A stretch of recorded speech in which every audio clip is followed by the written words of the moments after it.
Lauren Baker, founder of Search Engine Journal. With me today, I have Nicole DeLeon of North Star Inbound. Hi, Nicole. Hey guys, great to be here with you today. Today, we're going to be doing our SEJ Think Tank webinar on executing scalable enterprise-level link building campaigns. So Nicole's really going to go into a lot of not just theory, but actionable tactics that you can utilize and that her agency utilizes to make sure link goals are being built and that links are being acquired from diverse areas as well. Before we get started with that, however, and Nicole's excellent presentation, we're going to do a little bit of housekeeping just so anyone that is new to the SEJ Marketing Think Tank knows how things work. So we utilize GoToWebinar, which you see here on your screen, the GoToWebinar control panel. We'll be launching 2 polls during the webinar. So the poll feedback is usually great for our partners and also, you know, from a presentation perspective. So please take the time to fill in the polls as they happen. As you have questions over the course of the webinar, we'll be documenting those questions and utilizing them in our Q&A session, which happens after Nicole's presentation. So the presentation itself is probably going to be around 30 minutes or so, and then we're going to save 20 to 25 minutes at the end of the presentation to answer a lot of your questions.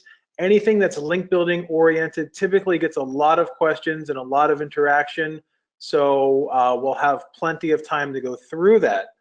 All of our Marketing Think Tank webinars are also video recorded. So the video will be available after we're finished with the webinar, along with a recap. If for any reason we don't get all of your questions answered during our Q&A session, we'll be doing a follow-up Q&A where the questions will be sent over to Nicole and her team to answer them, and then we'll be sending out those answers in our recap email and on our recap post on Search Engine Journal featuring Nicole and North Star Inbound. Our official hashtag is SEJ Think Tank, which you'll see at the bottom of the PowerPoint slide. And Nicole's handle on Twitter is @NorthStarLinks. So, you know, feel free to tell everyone that you're attending this webinar with Nicole on enterprise level link building campaigns. Make sure you tag her, make sure you tag us, and then, you know, we have the question box, of course, but if you'd like to ask a question via Twitter, we're monitoring that as well. That's everything from my side, and now I'd like to hand it over to you, Nicole. Great, thanks, Lauren. So I'm super excited to be here with you guys today. A little bit about my background. I'm one of these people that, you know, after years of doing it, I still feel a little zing every time we earn a really cool link for a client. So I'm kind of weird that way. Years ago, I was an attorney with a dream. I thought of this really crazy idea for a startup. It was going to be a marketplace for dog boarders. And being here in Austin, I was fortunate enough to get hooked up with some really great world-class SEOs and was mentored by the then head of SEO for HomeAway and moved over to Retail Me Not, and also the gentleman who built apartmentratings.com and eventually sold it to internet brands. So I never really learned any of the black hat tactics. I always just learned how to do good old-fashioned content marketing and hustle and bustle in order to get those links. So that's a little bit about me. Really quick, I just wanted to cover, you know, what are we going to be talking about today, and then who's this for? So this is mostly for SEO managers and digital managers that are looking to potentially build an in-house link building team, and also maybe other agency owners or agency marketers are trying to see how the other half lives. This is really not for someone who is trying to understand the very fundamentals of link building. There's just not enough time, right? We are going to go into a little bit about prospecting and how that fits into the process and outreach and all of that, but we can't really spend too much time on that because, you know, link building is a really huge topic, and you can kind of have a webinar just on prospecting alone. So what are we going to cover? So first, we're going to talk about understanding and creating link building targets. We're going to run through a kind of a really cool exercise with Ahrefs. So if you have a subscription to Ahrefs, go ahead and log in right now so you can be ready for that. It's really going to help you out. Next, we're going to talk about staffing a link building team. Like, who are these people? What do they do? How many of those people do you need for different roles?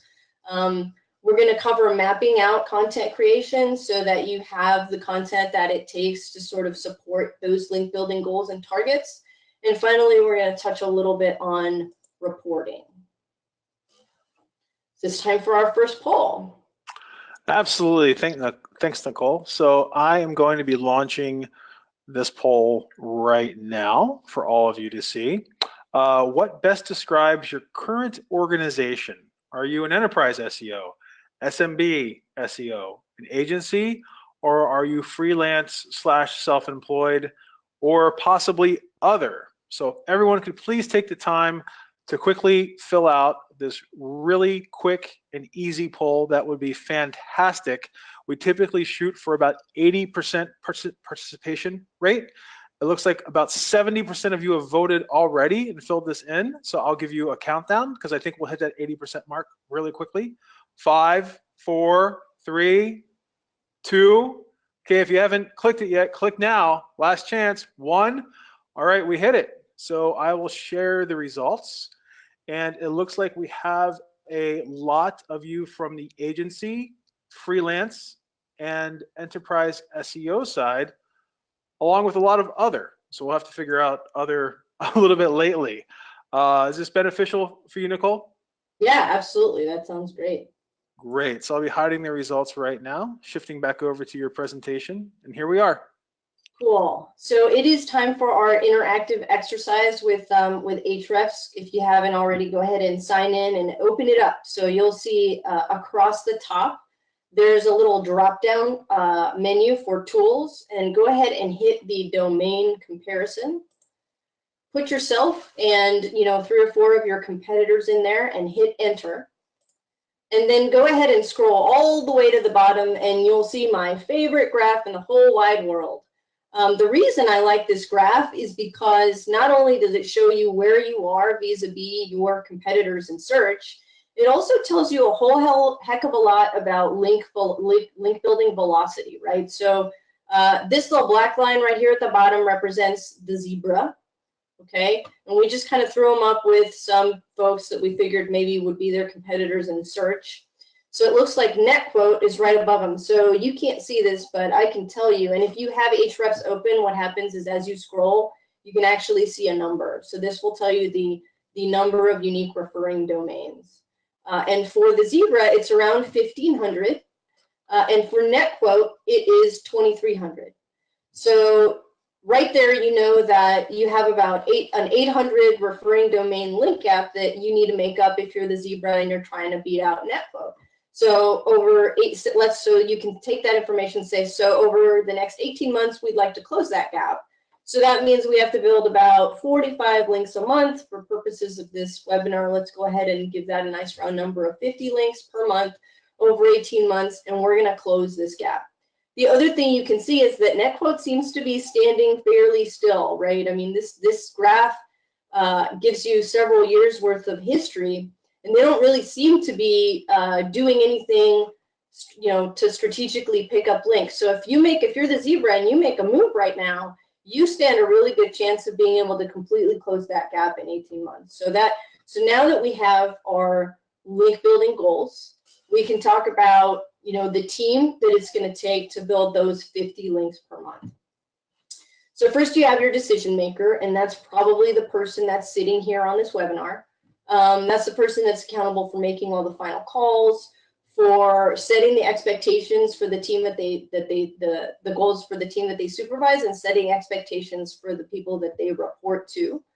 And then next you have a customer success manager or a project manager. Now, if you have a serious in-house link building team, you're going to want a dedicated manager, right? If you're the SEO manager or you're the marketing manager, you are already wearing a lot of hats. You do not want to saddle yourself with 100% responsibility of overseeing an entire link building team. So you're going to want to have sort of a dedicated person to that.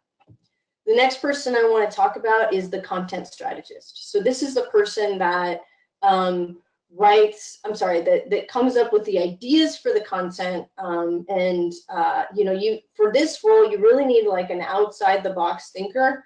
I'll give you an example. So if you're in the real estate space, you might say, okay, well, we're gonna try to employ the skyscraper technique, which means like we're gonna take something and we're gonna make it 10 times better than the best piece that's out there. So you do all your research about the first-time home buyer's guide, everybody's got one, and you're like, hey, we're gonna make something that's 10 times better than the best one out there. And then we're gonna pick up all those links, right? All the links, all the people that are already linking to a first-time home buyer's guide, we're going to contact them and they're going to say, wow, this is so much better than anything else I've seen, I'm going to link to it.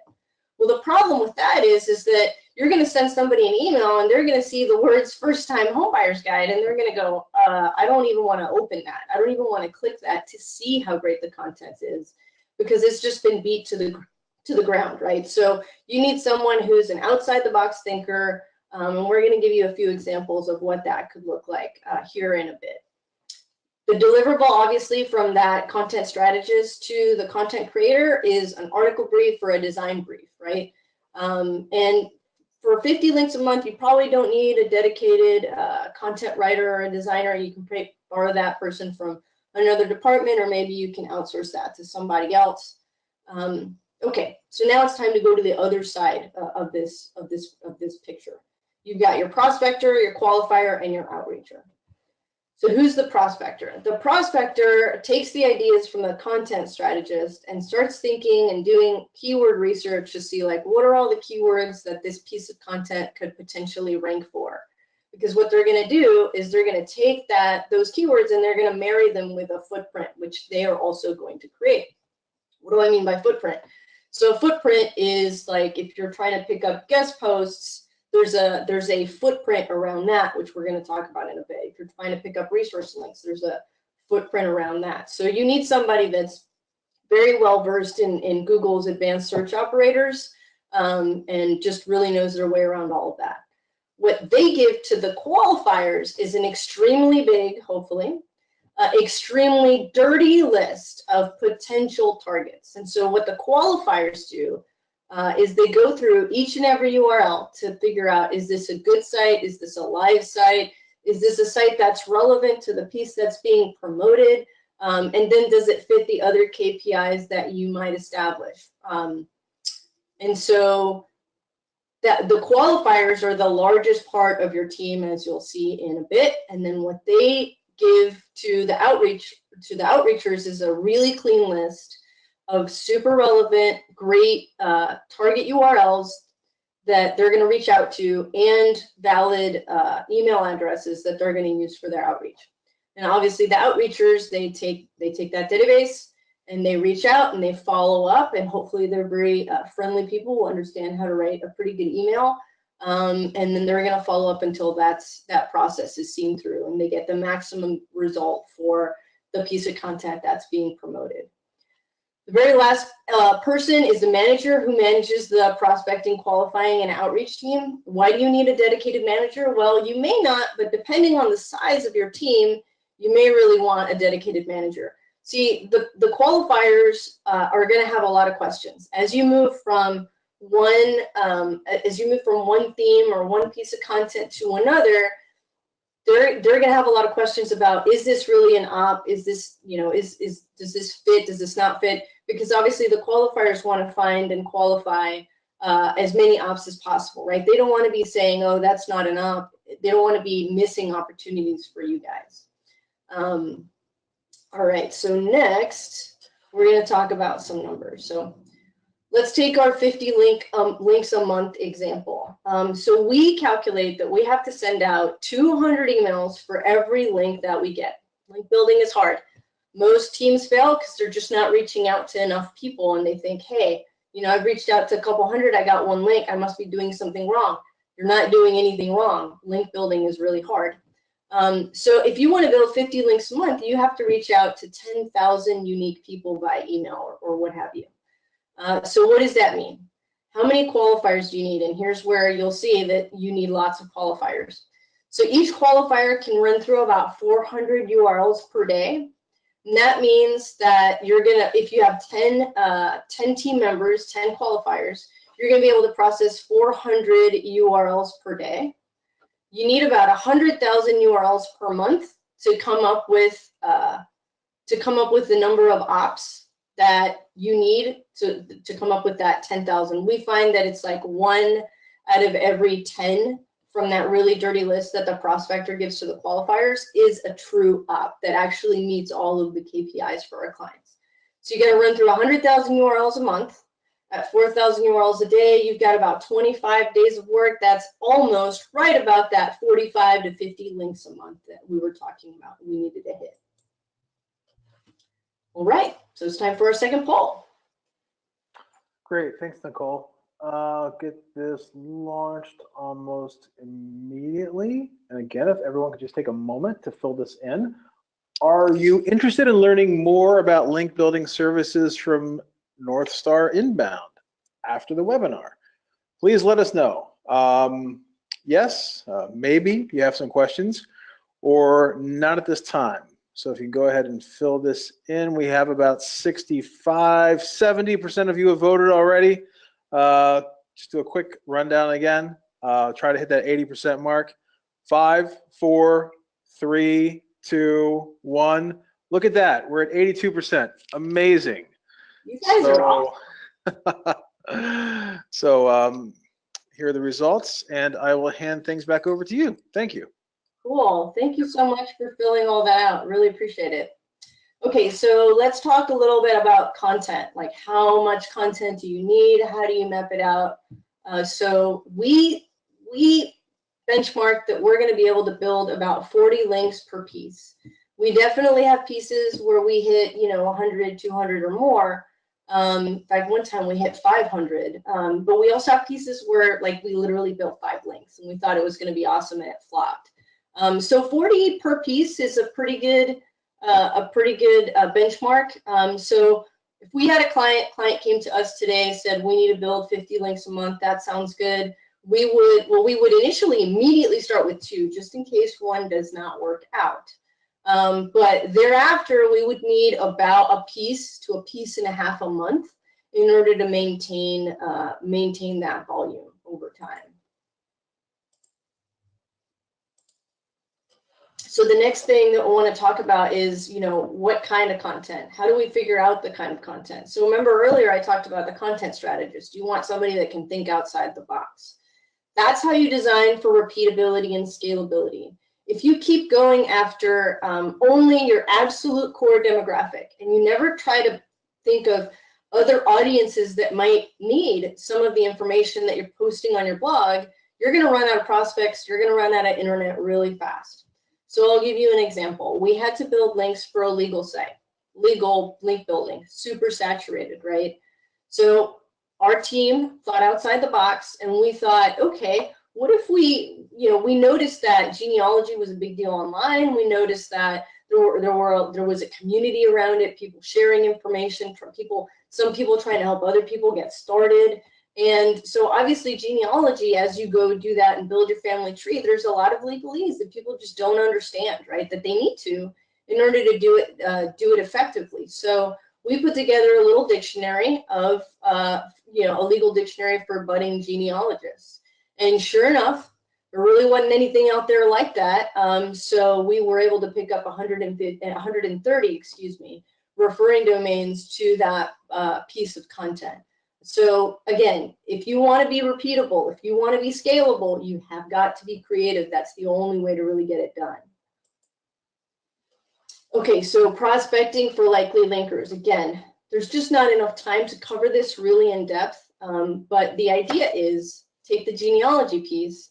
You got to come up with a whole bunch of keywords around genealogy, around that subject matter, and then you've got to come up with a footprint. So if you're doing this for the first time, you don't have an in-house team, you've never done this in-house, you got to come up with those footprints from scratch. Just Google it, right? Footprint for guest posts, footprint for links pages or resource pages. There's enough out there to help you get started. But as examples, you're doing something like in URL colon links, or in title colon resources. If you're going for EDUs, it's site colon.edu, right?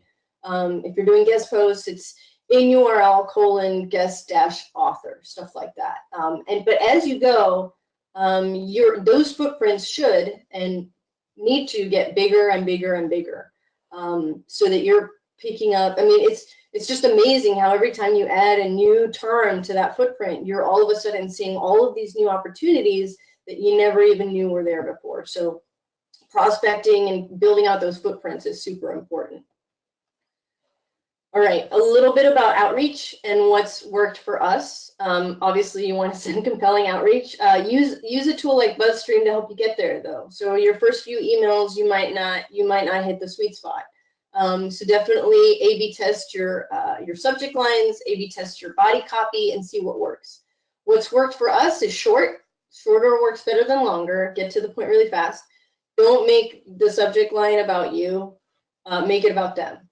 So don't make it about you. Don't make it about your piece of content or even the subject matter. Make it absolutely exclusively about them.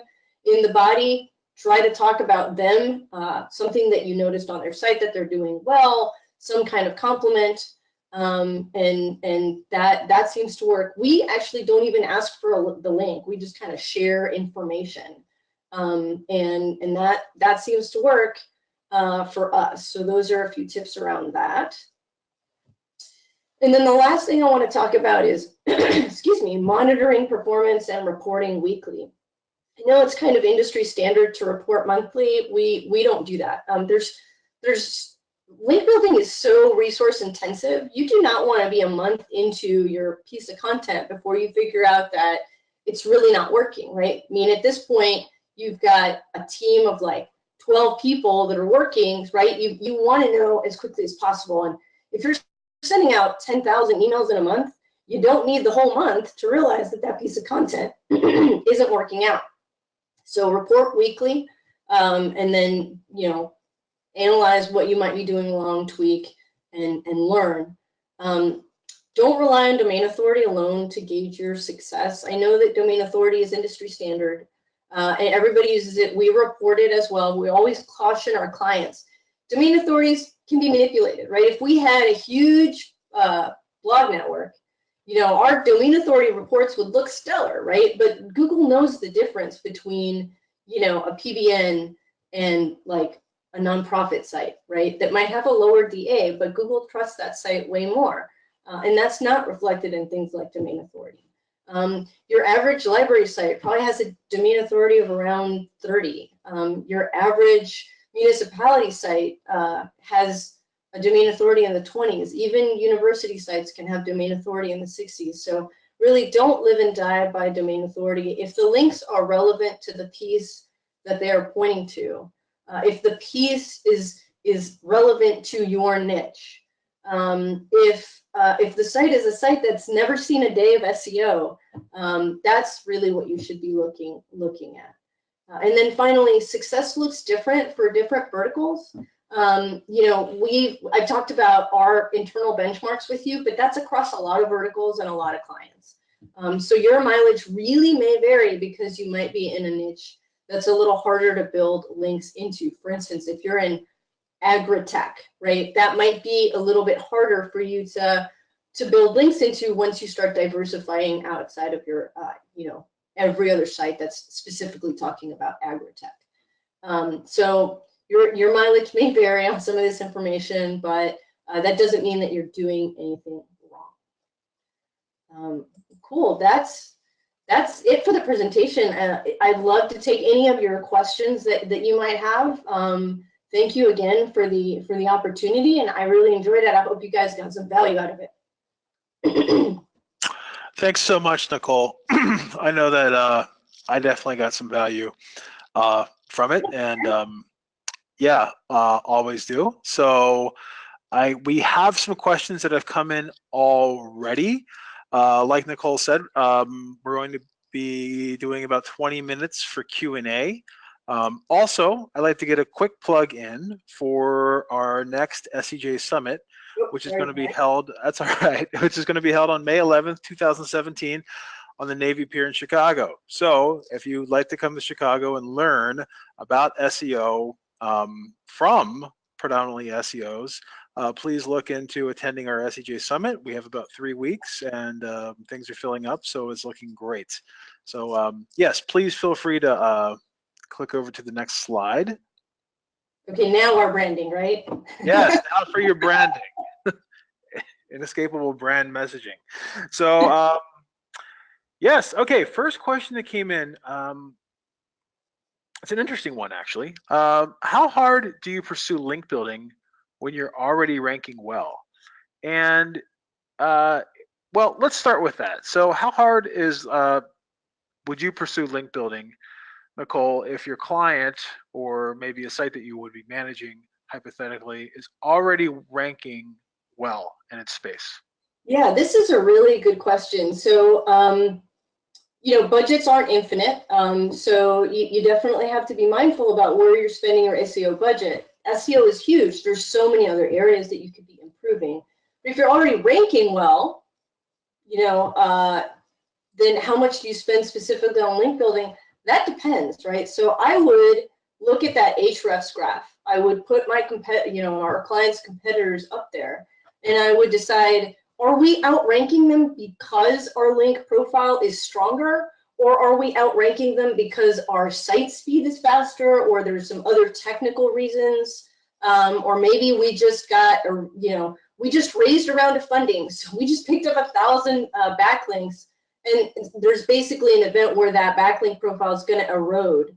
So I guess it's really case by case. There's a lot of variables, but under certain circumstances, it might make sense to be extremely aggressive, even though you're already ranking well. We did have a client that had been #1 in the space for years, and they knew that the reason that they were #1 in the space for a really long time is because their site was better. People liked the user experience on that site better. So they never did any link building.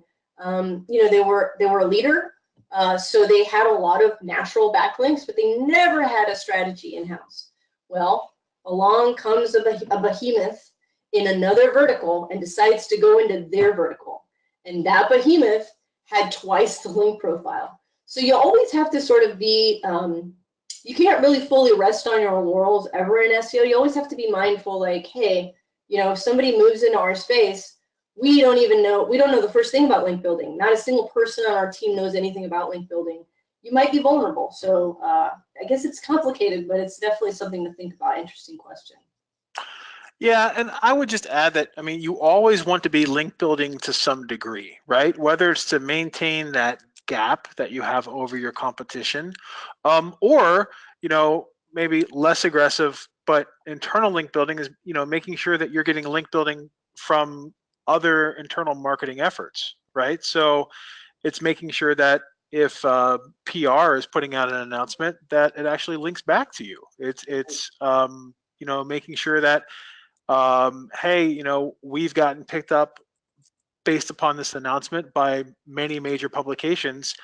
X% mentioned us but did not link over. Are those opportunities that we can follow up with after the fact, thank them and just ask them for a link, or give them some more relevant content from the brand that they could possibly link to or write a story about. So a lot of the times that is more so relationship building or opening the door for more linking opportunities in the future. Another thing I would also add, and I'm glad you brought up the funding. So a lot of the startups that I've worked with over time and just things I monitor, you'll see a surge, right? You'll see that initial surge and they'll say, hey, you know what? We got picked up by TechCrunch 2 years ago and got all these links. And then you look and yes, they did get a lot of links and they did get a lot of coverage or whatever, but nothing after the fact, or not much after the fact. So, it's, and something you mentioned about the behemoth moving into your space kind of transitions into the next question, but there's a lot of companies that pivot or they find opportunity targeting specific verticals that they didn't used to, almost like your legal example with genealogy, right? So there could be a genealogy site that had written once about genealogy legalese, and then all of a sudden they see this legal site creeping up in the results and topping them. So it's really looking for more opportunities out there as well than you might be doing right now. So the next question that came through is kind of a transition or a bridge. Is link building worth it for the referral traffic and sustaining current rankings? So it's definitely worth it for sustaining current rankings. You know, Google recently just affirmed that there's the three main ranking factors are links pointing to your content, so really great content, links pointing to it, and rank brain. That's it. Everything else is just like a minutia. So absolutely, link building is still, I mean, you know, there's study after study that comes out where it demonstrates like if you're the sites that are ranking are the sites that have more links. So link building absolutely still relevant and important to maintaining rankings. What was the other one? The other one is referral traffic from links. Referral traffic. So that really varies widely. I know that some people sort of espouse the idea that you know, if you want the referral traffic, then you should get the link. Otherwise, it's really not worth it. So we've gotten links to startups from like tech.co, right? The referral traffic that comes in from even like, or TechCrunch, right? You got TechCrunched. There's referral traffic for like that day, right? But the problem is that these really great, huge publications, they've got great domain authority, but in terms of referral traffic, that post is going to get buried pretty fast. And that post in and of itself is probably not going to rank. If you wind up having like an affiliate or some kind of affiliate-like relationship where the person on the other side, right, the person whose blog it is, has an incentive to make sure that that page is really ranking well, then that's totally different. But I mean, we've built tons of links that clients partied over because they thought, oh, we're going to get so much referral traffic and it's great domain authority. It's an awesome link. And, you know, I mean, 2 months down the road, they get like 3 clicks, right? So we just haven't seen it in terms of referral traffic. Yeah, I kind of see it as icing on the cake, you know, like or the cherry on top, perhaps, or whatever. So you have the links, they're great links, and then if you see referral traffic coming in, it's just a nice added bonus. One thing I would like to bring up, which kind of adds to what you were talking about with, you know, just relying on one metric, right? So sometimes it's very easy for people to devalue the no follow, right? Oh, I don't want any no follows. So one client or one project I was working on, I was going through their overall analytics referrals, and I noticed that one of the top referrals was makeuseof.com, which is an authority site, highly tutorial oriented, and the bulk of its outbound links are no follow, specifically on coverage. But it ranks extremely high for a lot of terms, and a lot of a pretty large amount of their non-search, non-social, etc. traffic, organic traffic, was coming from those referrals because there was a post on Make Use Of that ranks at the top of Google for a very high volume query grouping, right? So what I would say, and I agree 100%, you know, don't go after the referral traffic as an immediate KPI, but if there is that benefit after the fact, you know, it kind of solidifies your overall approach to link acquisition. And, you know, sometimes a no follow can have a lot of value if it's on a site that actually gets a lot of visitors over time and that site ranks fairly high. Yeah, it's a totally different strategy too, which is super effective also. But like if you are on a domain where you're pretty sure you don't stand a chance to rank for some super important head terms, like, you know, try to figure out another site like Make Use Of or something like that that has much higher domain authority, and then write something that's super, get something in there that's super optimized for those keywords, and then build links to that. And who cares if it's no follow, right? Because you're specifically link building into that other domain that's not yours in order to get something to rank for head terms, so that you can then get that referral traffic. That's absolutely a solid strategy. Awesome. Awesome. Everyone write that down. It's good stuff. So the next question is a little bit more about your system that you have internally. If you have a smaller team where everyone has to wear many hats, how many of the 7 essential link building roles can each person take on? And if they have a lean staff, which of those roles would you recommend combining? Yeah, so there's the content strategist with the prospector. So you can teach a creative person how to prospect for links.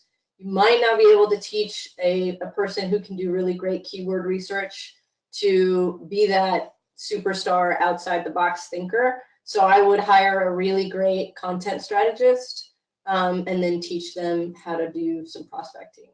So that can definitely be combined.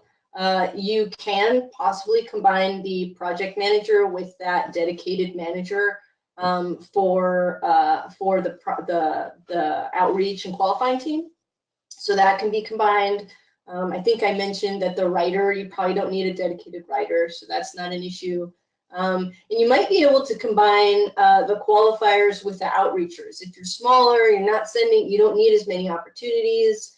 You can sort of shrink that team a little bit, and you can also sort of have them like prospect at the beginning of the day and send outreach at the end of the day or something like that.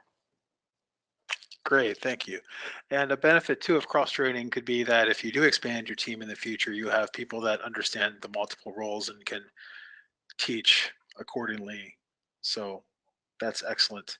The next question is about outreach. It seems that they're emailing people most of the time and asking for links to their quote unquote stuff, their content. Would you recommend that they ask for links, or they recommend that their content is something that the email recipient may be interested in? And do you know if either one gets a higher click-through percentage to the content or a higher link pickup / response percentage? Right. So we do not measure click-throughs in our emails because it will lower your deliverability if you're tracking those URLs. So we stopped doing that a long time ago, and that helps us not to get caught up in spam and all that kind of nonsense. So I can't tell you that. I can tell you that we don't ask for a link, and we don't test it too much because a lot of our clients, like I get this question over the phone a lot. How white hat are you? Are you asking for links? So we designed a process around being as white hat as our whitest hat client wanted us to be, and being successful at that.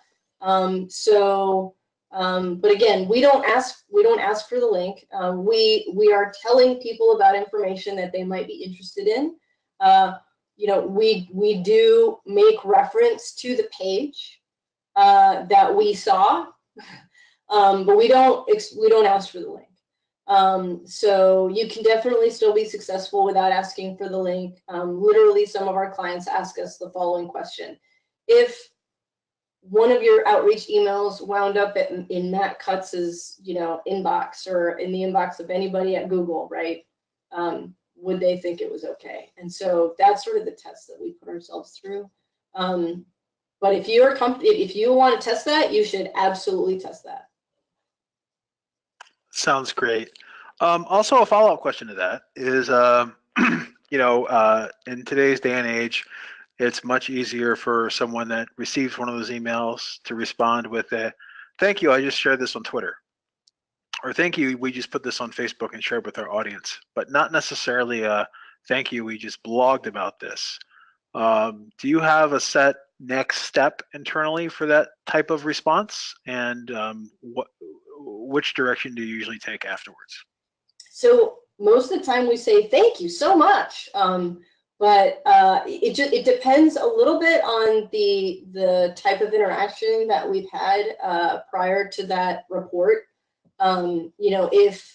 If they asked questions about the content, or they asked, if they engaged with us a little bit before basically reporting that they shared it with their audience on Twitter, then that might be an additional opening.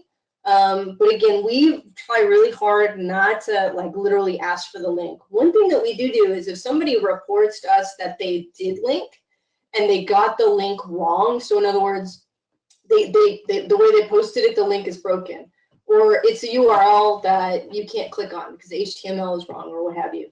We point that out every single time. But again, so if they put it on Twitter, they put it on Facebook, and they share it with their audience, we really try not to ask for the link at any point in that transaction, but we will correct them if they got the link wrong, if that makes sense. Yeah, it totally does. And it's a marketing win at the end of the day, right? Yeah, absolutely. I mean, our client's brand is out there with what we wrote for them, right? And don't discount social. I mean, especially if it's shared on Google Plus. Social. I mean, there are social signals. It's not the same as link, but there are social signals that Google takes into consideration.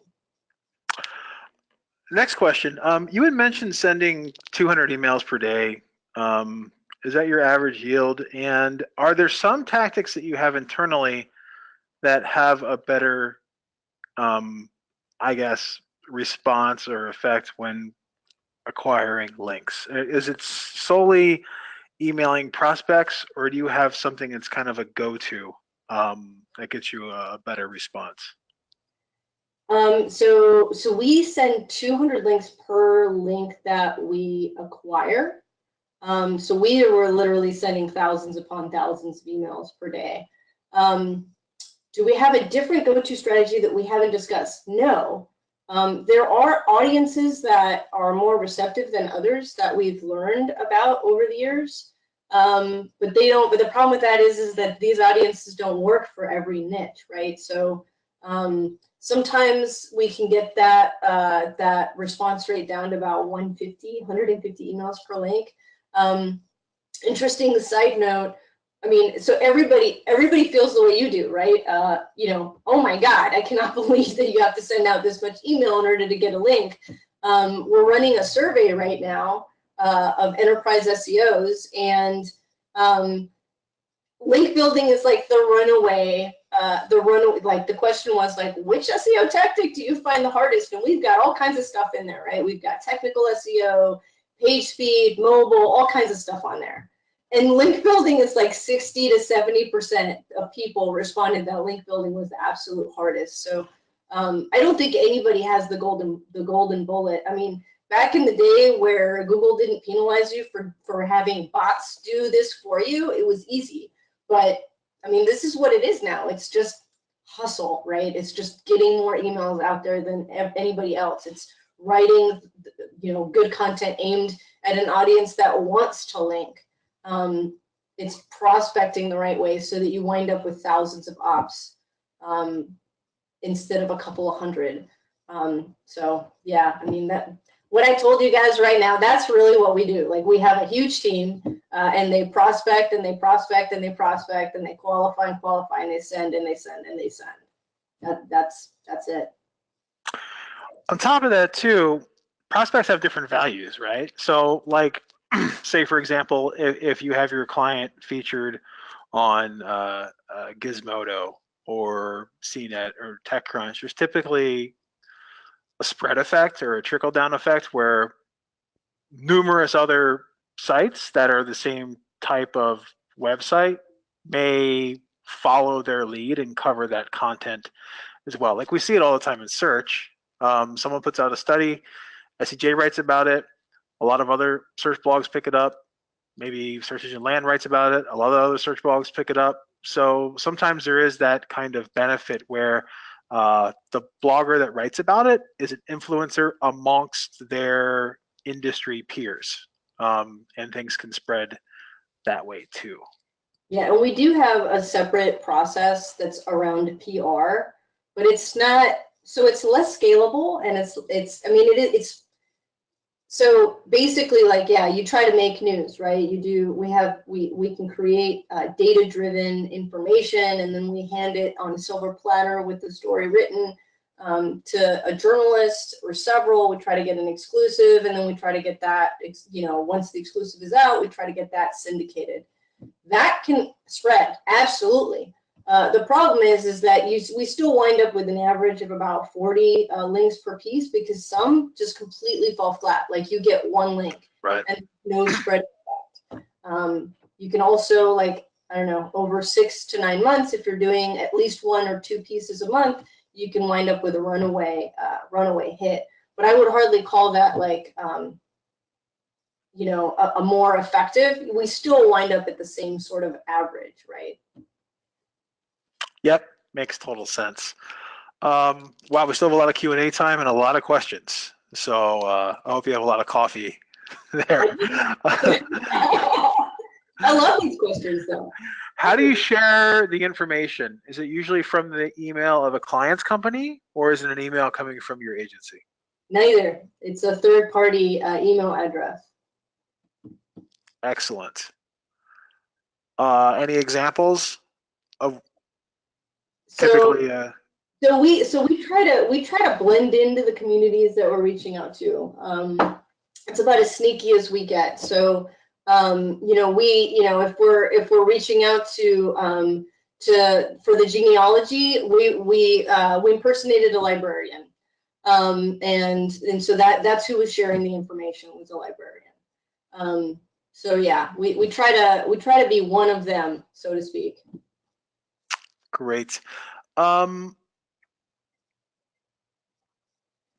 Sorry, I just have a bunch of these that have come through. Most of the strategies on link building are related to a piece of content. This person is working for a retail site and trying to produce inbound links for some of their important retail categories. Is there any way to work in terms of link building to get direct links for e-commerce categories or e-commerce products that you would recommend? Yeah, that's really tough, right? And the holy grail, everybody wants that. So there's no way that I know of to do that left, other than guest posts, and just be really careful about your anchor text. Like, don't even put your keywords in there. But I mean, we don't really like guest posts. I mean, I understand that they're still effective and there's still a need for them. But we feel like they're sort of losing, they're falling out of favor. Whenever Google starts talking about a strategy, you better start thinking of something else that you can be doing. But unfortunately, like, that's still, one of the only scalable ways that we know of to build into those links. What does still make a difference is, if you're on a domain that your domain authority or your link profile is, like, nowhere near your competitors, and you're trying to sort of shortcut that system by building a ton of links into your category pages, I would caution against that. You still have to have a balanced link profile, and the more links you have into other content, slowly but surely your category pages are going to get there.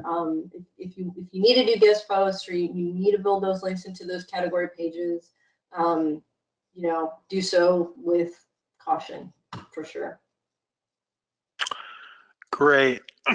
Do you ever try hosting the content within the e-commerce infrastructure as opposed to on a blog or in a content section? So we once did a scholarship campaign. And this wasn't like a retail e-commerce site, but it was like a site where they had a whole bunch of geo-specific pages for their service, right? So we once did like a scholarship for, basically the title of the scholarship was like for people in Austin, and then there was another page, for people in Baltimore, right? So we were trying to get scholarship links into a handful. I mean, obviously you can't do this for every city in America, right? But we were trying to get a handful of pretty important cities, and that's how we did it. We just had a banner somewhere like below the fold on that page.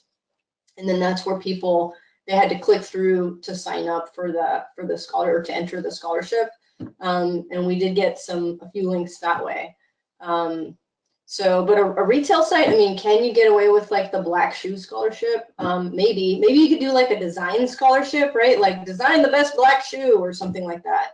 But yeah, that's about the only one that we did where we sort of hit it sort of within the category page. Speaking of scholarships and content, which the client would have to be very involved in, do you have any tips on getting the client to agree with linkable content on the enterprise level? Yeah. Any war stories there? I'm laughing. So yeah, I mean, it just depends on your client, right? Tips on how to get them to. So if you have like a previous example of whatever it is that you're trying to sell them on, then show them like, hey, so and so did this, and look, I mean, they're doing really well. Yeah, I mean, some of the bigger clients that we work with, it's not about the person on the phone, really. The person on the phone gets it. It's how it's teaching them to communicate it with like the content team or legal or some other department that doesn't really get links at all. Maybe some stakeholders that think that links are bad, right? And they're like, no, why are we even doing this? I don't get it. The last time we did this, we got burned, and they don't understand the difference between good or bad link building. I will tell you one tip when working with a client where the thing you want to do is not something that can be done quickly. Do other stuff, right? You don't want to be like waiting and waiting and waiting for the client to do X, Y, and Z. In the meantime, you have no results to show for it. So be launching all of these other things that you know you can do with little to no involvement from the client, and then slowly sell that other project. Yeah, otherwise, you're not going to have that client for too long. Excellent. I love that advice. Next question, and we have time for about two more. Looks like this viewer noticed that in your, I think it was BuzzStream, your example was you were sending reminder emails. So how often do you reach out with reminders to those who did not engage with your first round of outreach? And do you have a max set of reminders that you'll send? 2 max. Well, we have so right now we're testing 7 days apart or 14 days apart. We definitely don't want to do it. We're not brave enough to do it sooner because we don't want to get labeled as total spammers. So yeah, that's what we're testing right now. I can tell you that after the first follow-up, there's so the open rate goes down, right? So we get like a 25% open rate, and we definitely do get additional links out of those additional opens. So 25% open rate on the second successive email, not too bad. Great. And I think we all have experienced an increase in people replying and following up on unsolicited emails from other things that are not link building oriented. So the fact that you're not using a tracker, right, to track link clicks or whatever is a benefit. And then not over reminding folks also is a benefit as well. The last thing you want is to be, marked as spam or reported or anything else. Okay, final question for today's webinar, and we got a lot of questions that came in, so anything that we don't address, like I said, we'll be doing afterwards and sending out to all attendees. Is where do you go with your outreach when it seems that as though you've hit the very limits of credible linking prospects, like you've hit a brick wall? This company is extremely niche. They have reached out to the very fringe of related niches, as well as more obvious prospects. And it seems like they've finally hit that wall. They're not sure where to go next. Yeah, I mean, that is, I'd love to help you. That's a very niche specific question. I'm betting that we could think of other audiences that you maybe maybe not, but I bet that we could think of audiences that you haven't hit. The other thing that you, I mean, are you saying, you know, it depends. Are you saying that you have essentially repeatedly hit the same people with multiple pieces of content, or are you saying you've just hit everybody with the same piece of, like, refresh your content, try again, you know, new audiences? Like, the internet is infinite, right? I mean, basically you just need, I bet you what you need is just fresh eyes for fresh ideas. Somebody else is going to think of, somebody outside your organization or somebody new that you bring into your organization is going to think of new audiences for you if they're creative enough. I am fully convinced that the internet is in fact infinite, and that there is an infinite source of links for any company in any niche. Some niches are harder than others, but you just got to use your imagination or bring in fresh blood. You've probably been hitting your head up against the wall trying to solve that problem for too long, and you're just burnt out. You're just out of ideas. Somebody else is going to have some fresh ideas for you for sure. Yeah, it's great. And on top of that too, I kind of believe that there's this myth that you shouldn't get links from a site more than once. I kind of see link building as being one of those things where it can open up more opportunities. Maybe there's someone in your niche that is a major influencer. You can put together a co-branded content campaign. Maybe it can turn into a little bit more as well. So one thing I would also add is you may want to revisit some of those folks that have covered you and have written back positively with the content that you shared in the past. There may be something else that you can do along with them that's beneficial for both parties and helps you get that link, those link authority signals as you're expanding and as you're bringing in new blood and as you're brainstorming on new approaches. I said there was only one question left, but the last question is a really good one. So we have about 4 minutes left, and a lot of folks are still on here. So let's end with this. How often do you report your link building efforts to clients? How do you report? Do you let them know how many links you've built for them? Do you share this information? How do you share this information without putting yourself in a hole for the months ahead, whatever that may be? And so how often do you report, and how important is reporting to you?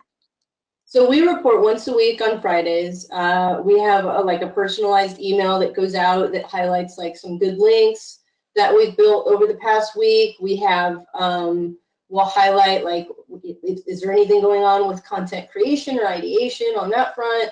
And then we kind of, we link to the same shared Google spreadsheet every week. Only a client can access it at any time. It only gets updated on Fridays. And then we report the linking URL, the anchor text, and the domain authority. I'm not sure how to answer that part about putting yourself in a hole. The way our link building engagements go is they kind of build momentum over time. So initially there's less to report, but as we kind of move along, there's more success to report. So yeah, and we by the way, we have found that over communication or more communication, no one's ever said, God, Nicole, you guys just, communicate too much. If there's a problem, if there's a hole that we see and we see it on the horizon, as soon as we see it, we literally tell the client about it. No one's ever gotten mad at us for making an error, but they have gotten mad at us for not telling them. We're telling them after it's happened, without like a plan for how to solve that hiccup. So we're communicating, we're telling people, we're alerting them about everything, good, bad, or indifferent. Excellent.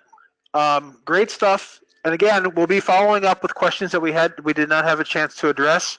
Thank you so much, Nicole. And thank you to the team at North Star Inbound for putting this together. You're strong SEJ partners here, and this has been at least one of my favorite Think Tank webinars that I've hosted in a while. So again, we'll be sending a recap.